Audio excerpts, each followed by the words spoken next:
Hi everybody, hope you're well. Thank you very much for clicking on my channel. Could I just ask, if you like what you see, please feel free to smash that subscription button.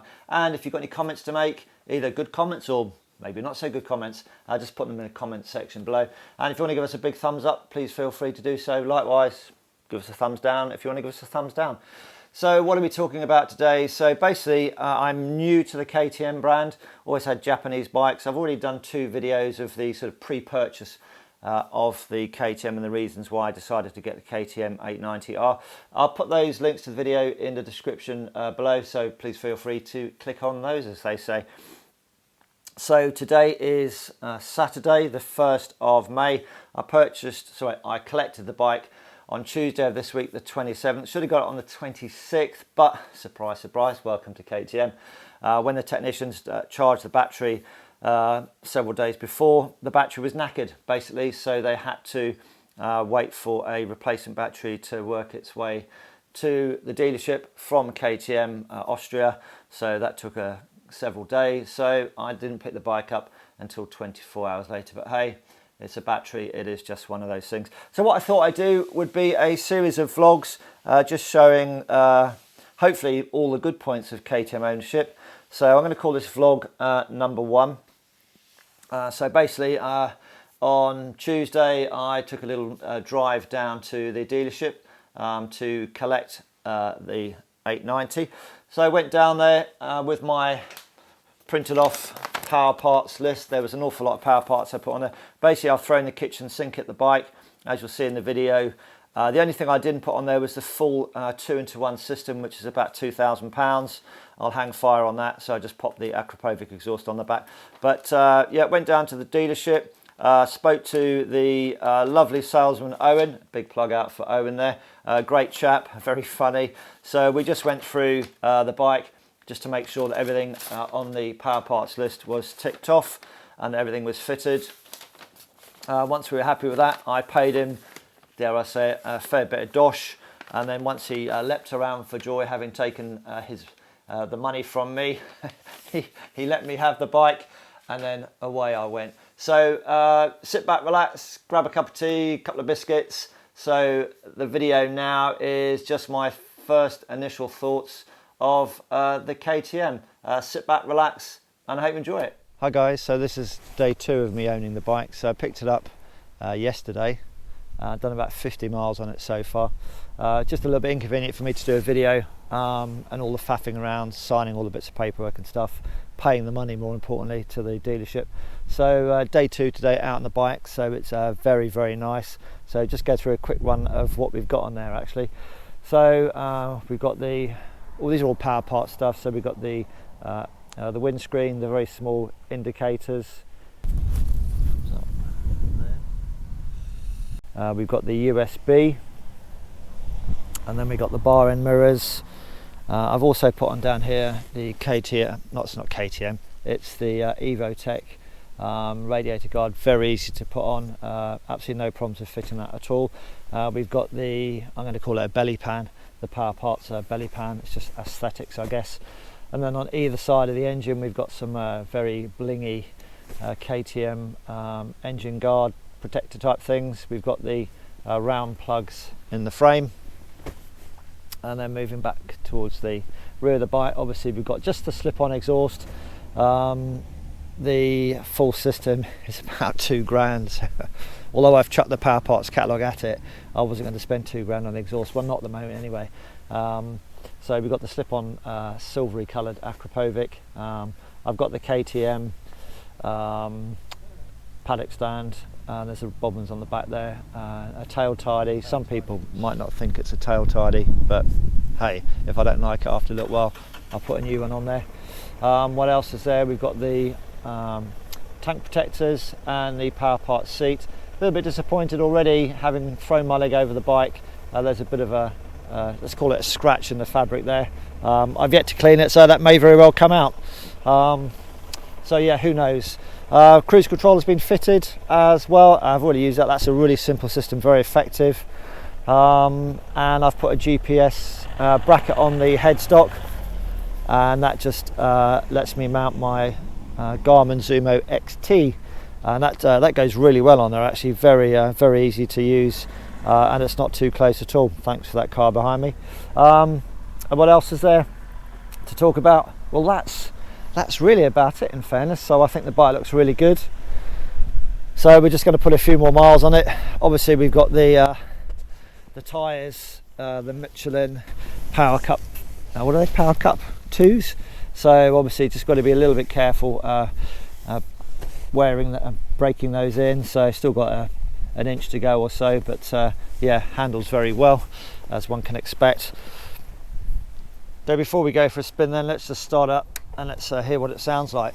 Again, microphones, it's very hard to get a true reflection of the sound, but hopefully it won't sound too much like a tractor. There we go, screen's very easy to operate, and you don't actually need to hold the start button down. You can just touch it and let it fly.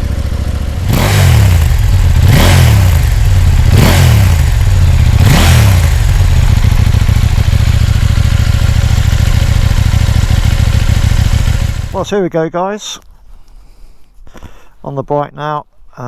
Let's turn it on. Makes a few noises, ready to race and all that good stuff.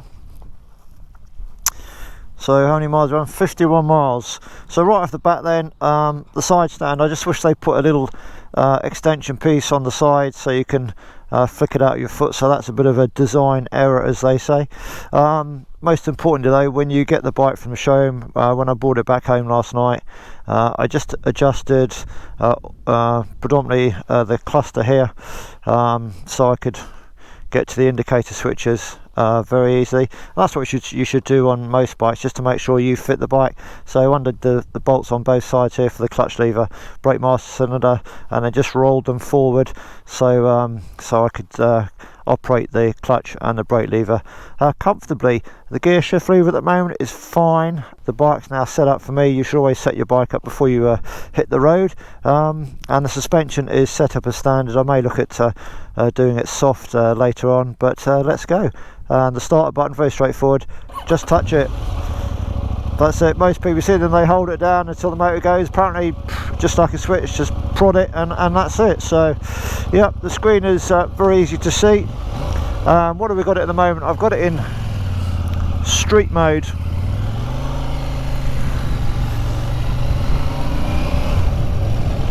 So the engine does sound top end. It sounds a bit rattly, shall we say. So I have read somewhere that may be to do with the type of oil that they use, a thinner oil at the break-in period, about 600 miles, and they put some other stuff in, and maybe the engine will get a bit quieter, but who knows. So running the bike in then, I tend to at the moment use a mixture of clutch and clutch-less. So I don't know if one is better than the other during the braking period, but it's pretty easy to use the quick shifter system. It's nice and slick. I'm not going to try and mention the Triumph 765 too often. The video YouTube channel 44 Teeth, I love watching that channel, guys, so I recommend you have a look at it. But they did a comparison on the 765 and this, and although the KTM came out on top, as it does in quite a lot of reviews, they described it as, what they said, the 765 was like, what's the name? I can't remember her name now. Is it DARCEY, the ballet dancer? Very elegant, etc. And they describe this as being Rita Ora in stockings or something like that. So yeah, one is very elegant and the other one is slightly rawer, and that's, with the short time I've been on the bike, I would say yeah, this is definitely more raw. So my initial impressions are very nice machine.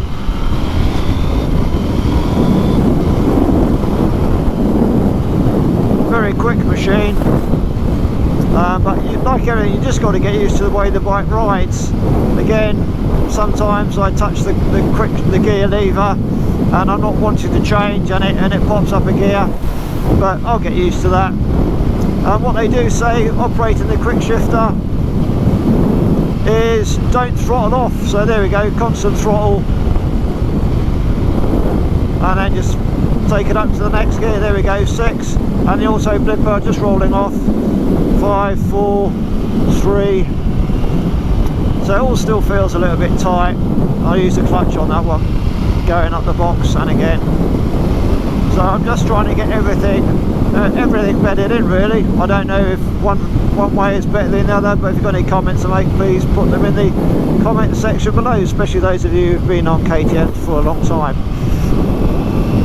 Switch gear, as I said, any bike you get, guys, just dial it into for your own fingers and all that kind of stuff. So get home, get the spanners out if required, and just adjust everything how you want it. And that also goes for the instrument clusters as well. This one here on the left hand side, just had to roll it down towards me so I could easily get to the indicator switch without looking for it. At the moment all the suspension's in standard setting, and it is a little bit firm for me. So what I'm going to have to do, as I've already adjusted the riding controls and everything, for me, I'm just going to have a play around with the suspension and just to see what it's come out of the factory at. Obviously somebody might have got it wrong, but obviously KTM gives you an owner's manual, albeit in a PDF format off the interweb. And then I'll, over a cup of coffee and a couple of biscuits, I will play with the suspension, adjust it accordingly, and obviously do another vloggy video kind of thing there. But I've got to say, when I picked the bike up, I was, man, I was like, did I make the right decision? You know, I said it was going to be a warts and all vlog. It really was. Did I make the right decision? Because when I was there, I found out that the guy whose KTM I borrowed for a test ride, who very kindly lent it to me, I'll put a card link up here somewhere. His had already been in for the, I think it was the front sprocket seal leak, which is synonymous with the 790s, and I think even the early 2020 890s. But I think he sent me a text anyway, and he said, oh, my bike's got to go in for the water leak or something. So I'm like going, oh, so that put the dampeners on it a little bit. So I rode away, got home, and I thought, you know, I can't be asked to do a video. As I said on the introductory video, again, all the videos are linked below or above here. I didn't really want to get bitten by the KTM thing, the leaks and things. So I'm hoping that in the year of our Lord 2021, with the COVIDs and people have got a bit of time on their hands, etc., they've revised everything and we ain't going to get any leaks. So that put the dampers on it a little bit, in fairness, but I've got to say, the more I'm dialing myself into the bike, bear in mind I've got a Africa Twin and it's a little bit different to this, in fairness. I have to say, the more miles, I've got 59 miles on the clock now, the more miles I'm doing on the bike, the more I am starting to gel with it and really like it.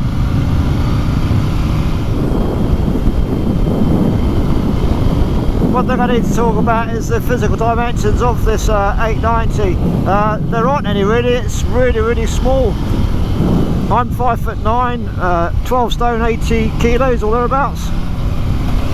And this thing is absolutely tiny. It really is. But boy, oh boy, does it motor. I've still got to be careful on these tyres, but yeah, it's, yeehaw, just as dead. It's very good. Advanced warning there, rock falls. So I just put the heated grips on because it's getting a little bit chilly now. It's 12 degrees. But yeah, the bike's really tiny. So what's it like at low RPM? So currently in sport mode and 18 miles an hour, second gear. Yeah, I think it'd be safe to say it's a little bit on the chuggy side, but that is in sport mode in fairness.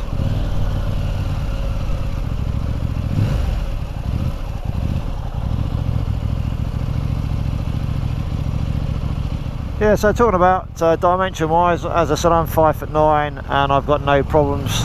Well, with the boots on I can more or less flat foot this, and I have got the comfort seat fitted, which I think is the same height as the standard seat.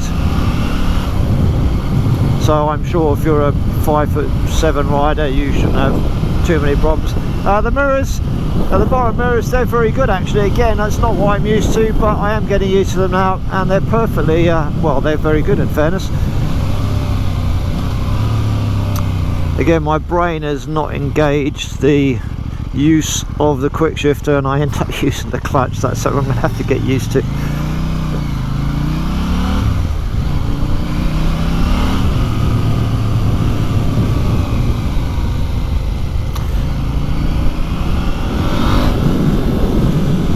But those brakes,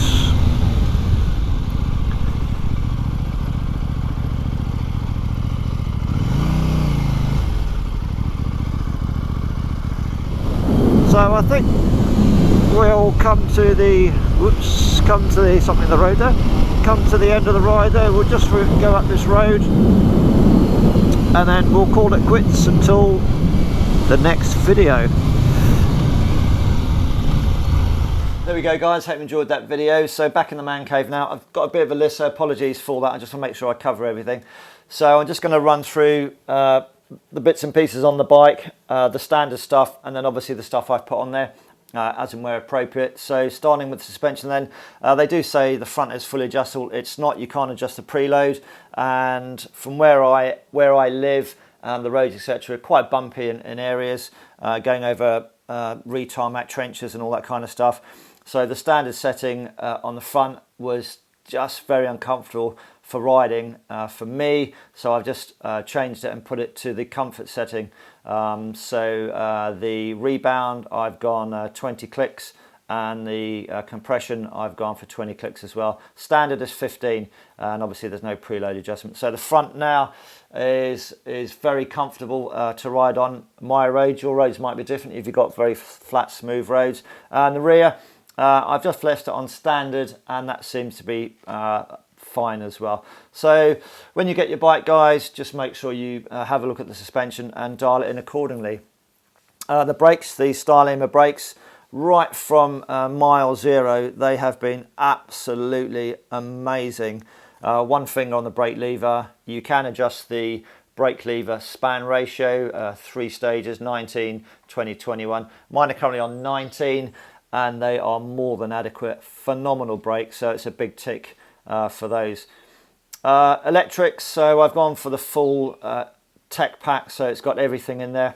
So at times the gearbox, the quick shifter, is very smooth, and at others it can be a little bit clunky. I'm tending to avoid using the quick shifter from first going to second as it goes through neutral, so there's another stage for it to go through. So when I do that, I just use the clutch.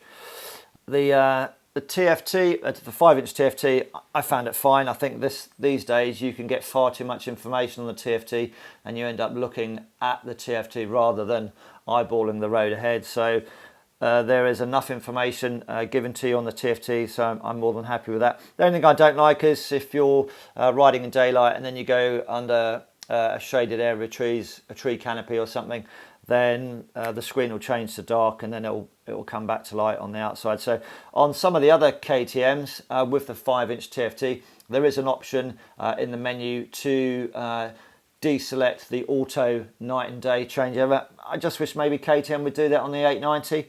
Maybe that might happen if you moan to your dealer, who then can moan to KTM UK, etc., and they can change that in a software update.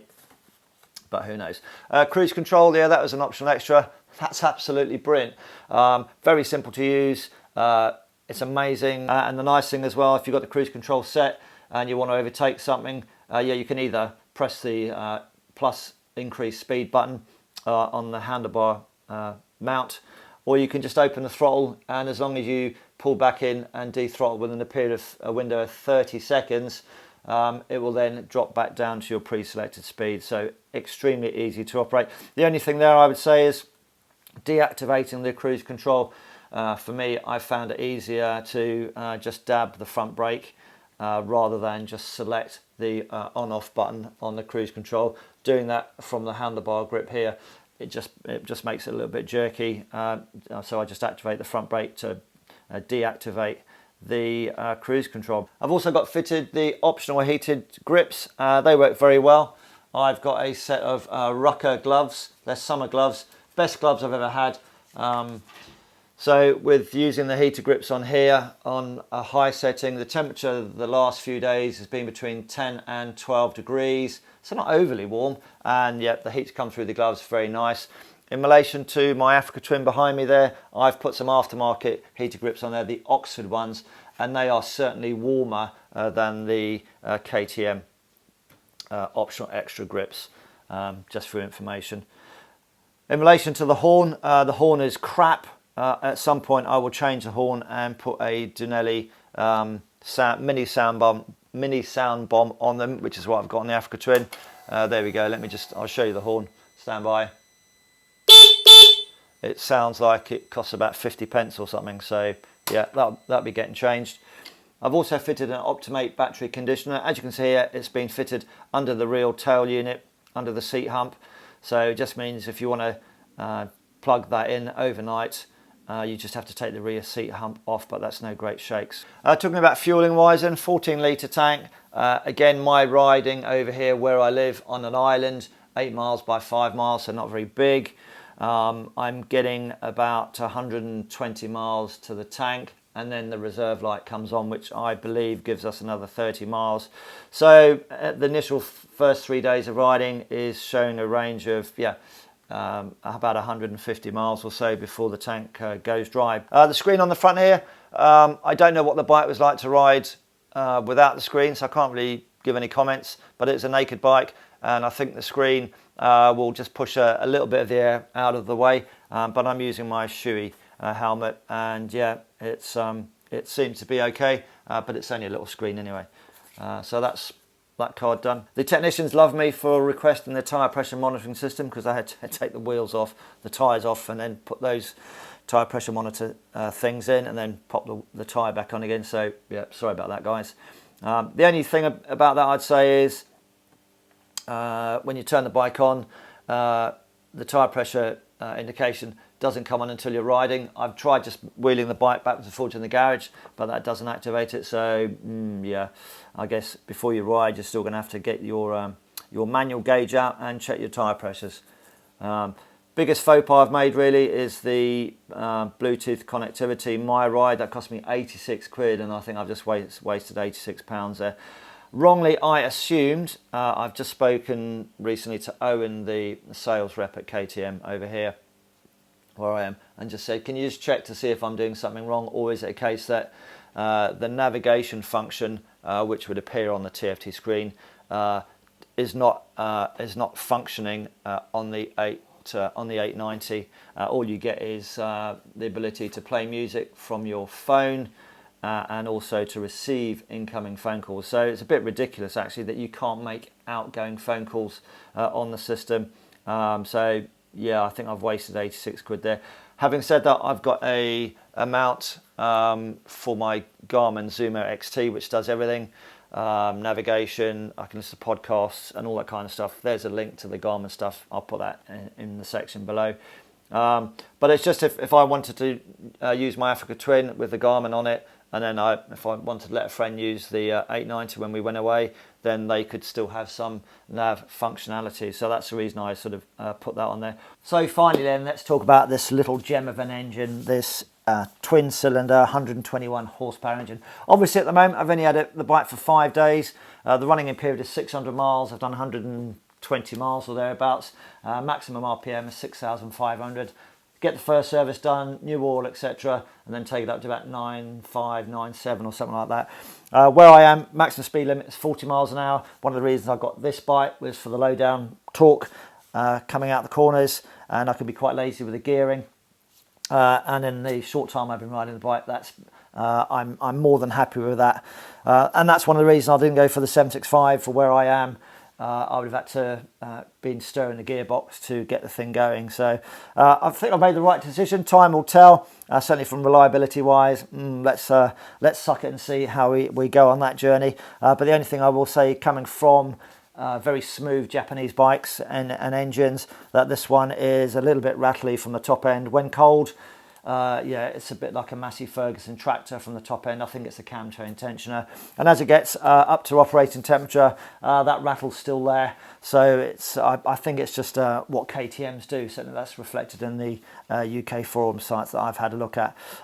So finally then, I will say, when you get your bike, just dial in the suspension for yourselves, depending on what road conditions you're riding on. The roads over here are pretty rough in fairness, so I'm glad I've dialed the front suspension onto the comfort setting, and then just adjust the clutch brake levers and the indicator cluster control units so that the bike fits you, and then you should be a happy chap, as I certainly am. So that's it, guys. Hope you enjoyed this video. I know it's 26 minutes or so long, but I wanted to cover as much as I possibly could. So without further ado, I'm going to leave you in peace and quiet. Hope you enjoyed the video. Ride safe and see you soon. Take care. Bye bye.